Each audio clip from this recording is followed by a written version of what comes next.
If y'all take a look, I don't know if y'all can see it from here, but I just got it done. I just got done drilling it. I just got done drilling this field. I got myself a can as well. I'm kind of a little dizzy because I've been out here. I should have drank some water, but I've been out here for about 4.5 hours riding around on the tractor, and that tractor gets real hot. I don't know if y'all can see it from here, but I got this field drilled. But when you drill a field, the coulters on that grain drill will cut the soil open. Anytime that I pass through the field, the coulters will cut through the field open, and so you can actually physically see where the seed has been drilled.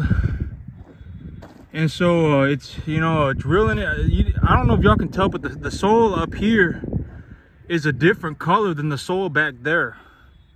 And because this field, this part up here, I didn't have enough seed before. I didn't have enough seed to cover the entire front right here, so I started on the back and went to the back. But you can see, if y'all take a look at this field, that the front of the field is like a lighter color than the field in the back. And that the field in the back is that color because I ran the grain drill over it. And so the grain drill, the coulters will just cut the soil open, and then the grain drill will just drop seeds into the crevices that the coulters cut open through the field. And then there's a little roller cage on the back of it, and then that on the back of the grain drill, and the roller cage will just kind of press everything down into the ground, and then it's followed up by a small little cultipacker. But you know, as long as the coulters are cutting that field open, and that field is getting oh man, the zoom on my camera side.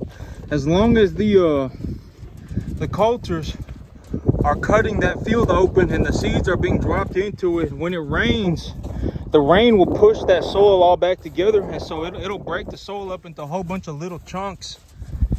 And then when the rain comes, the rain will push that soil back together.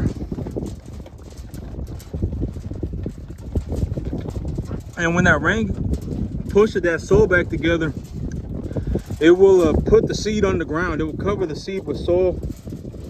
And then at that point, the seed will grow.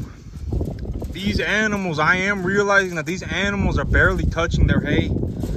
I let these animals out in the morning. I let them out front to go graze in the morning. And they're eating. I have enough grass growing on my property to feed. I only have about 12 animals, and they're maybe about 500 pounds. The average weight on my herd is probably somewhere around 500 pounds right now. And I only have 12 animals on my field right now. And so even with just the grass that I have right now, I have enough forage to feed these animals as much as they want to eat. They can eat forage all day if they felt like it. All day, all night, 24/7. If they felt like it, I have enough grass to feed them in terms of just grass. And I'm giving them a little bit of corn. And I've been keeping an eye on their hay piles, and they're barely touching their hay at this point. When I enter this situation, I know that I am, you know, at this point, I am spending very little money. I'm having to invest very little capital, and I am making a lot of return. When these animals start eating grass, and when these animals start putting on weight with grass, it really does not cost me hardly any money at all. I mean, I may have to invest $500 a month to raise about 50 animals. And so 50, if they're about 5 weight, if they're 500 pounds, it costs me about $500 a month to raise 50 animals, as long as I feed them on grass. But the grass will only grow when the weather conditions are in a specific range, right? Like tomorrow, it is supposed to dump rain real hard over here, and so that's why I wanted to get my field drilled as thoroughly as possible. I combed the field, every square inch of that field. I combed it. And I planted my seed real thick. Okay, so my winter wheat, as I was combing the field, as I was going through my field, I could see, I looked at every square inch of my field, right? Because I literally combed it. I went back and forth, back and forth, back and forth. Every square foot of this field is covered with seed. And so as I was going through the field, I could see, you know, how much do I anticipate, how much winter wheat do I anticipate germinated so far? And so my seed, the seed that I bought from the co-op, it has an 80% germination rate. When it was tested, it germinated at 80%. And I put about 125 pounds an acre back there. And I would say I realistically got about 50 pounds, or a little, maybe 40 to 50 pounds an acre of winter wheat that actually germinated. And so out of the 125 pounds of winter wheat that I broadcasted back there, I should have had an 80% germination rate. So it should have been about 100 pounds of winter wheat. And out of that 100 pounds of winter wheat, I only got about half of it. And so I went over this field right now, and I put an extra about an extra 100 pounds of winter wheat per acre, and I also put about another 25 pounds of either pearl millet or ryegrass. So I mixed my ryegrass with the millet, and I put another 25 pounds of millet as well as ryegrass down on top of that 100 pounds of winter wheat, on top of the 50 pounds an acre that I got germinating. So I really planted my field real thick. I planted it real thick. I'm supposed to be getting a lot of rain. I've been reading that there's an El Nino coming, and there's supposed to be an El Nino here this winter. So I am supposed to have a very wet winter, and so I am just anticipating that I'm going to get a lot of rain. I had like 4.5 inches of rain in September, and tomorrow is supposed to rain another inch or two. And so I'm supposed to have a lot of rain coming in. And so I planted my field real thick. In terms of fertilizer, I put 54 pounds of nitrogen, phosphorus, potassium. And then I put, about 15 pounds of sulfur an acre. And so that's what I got on the field right now. Everything is growing. The crabgrass, I got a lot of crabgrass growing back there. I would say about 90% of the weeds growing back there right now are crabgrass. And so in terms of having a weed grow back there right now, the big weed that I got growing back there right now is crabgrass, and I don't really care about crabgrass. Crabgrass, the cattle will eat it.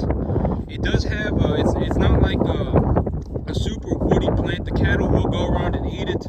And when it gets cold, the crabgrass will die, and the winter wheat and the ryegrass will continue to grow, so it's not that big of a problem. Crabgrass, I'm not really worried about it.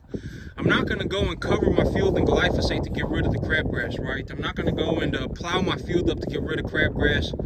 It's not like I'm even harvesting this stuff to roll up for hay, right? Like if I were going to be chopping this field down to roll it up for bales of hay, you know, maybe I'd want to get rid of the crabgrass, but me, I don't really care. My cattle are going to be walking around eating the grass for me, right? And so it ain't that big of a deal. Crabgrass, I ain't worried about it. I got a lot of crabgrass growing back there right now. Here in a few months, it'll die on its own when it gets real cold. I got a lot of winter wheat planted. I got some ryegrass planted in with it. I also got some millet planted back there. I should be good to go. I really combed this field. I went through it very thoroughly. I covered every square inch of it. I'm just gonna have to see now. It's supposed to start raining tomorrow. It's supposed to get a lot of rain here tomorrow throughout the day. So when the rain comes, it'll push my soil back together, and when it pushes my soil back together, the seed will get covered up by that soil, and then it'll start to germinate. And if it don't germinate, I mean, if I realize that winter wheat is just having a horrible, difficult time growing on my field, I'll just go over it with ryegrass. I'll just go over it with ryegrass, and I'll get it planted real fast. It took me 4.5 hours to drill this field. It only takes me about 30 minutes to broadcast. But if I do the broadcasting, it does not turn out very well at all. And so the broadcasting does not turn out very well. So yep, I got it drilled here in about a few months. Well, I'm gonna start looking to buying some more land. I told myself, you know, if I want to go farm more land, I'll just go and buy it, right? Because if I can buy 50 acres for $2,000 a month, and half of that monthly payment is equity for myself, You know, I'm really only paying $1,000 a month to buy 50 acres, right? To purchase it for myself, I only really got to pay about $1,000 a month. And you know, I probably, you know, I'm just, you know, going to anticipate. Well, it's not even an anticipation. As of right now, I got a lot of money left over. I mean, I'm just, you know, I got so much money in my bank account, and I'm just continuously putting checks in my bank account. I've got everything paid for. I'm making a lot of money running cattle. You know, you know, if I'm making a lot of money running cattle, I may as well just run more cattle, right? I mean, it's that simple. I'm not going to overcomplicate it. Oh my gosh, should I go and diversify my portfolio? Oh man, should I go and start putting money into a 401k and a you know, maybe a Roth IRA? But I'm not going to go and start diversifying myself, right? If I'm making a lot of money running cattle, growing grass, I'm just gonna run cattle and run grass, or I'm just gonna run cattle and grow grass. It's just that simple. I'm just gonna keep it that way. And you know, whatever's whatever, right? I mean, it's just, you know, that's what I'm gonna do. I can do whatever I want, right? A free country. Ain't nobody, you know, it's a free country. I can do whatever I want. And so that's it for me today, YouTube. Y'all have a good one.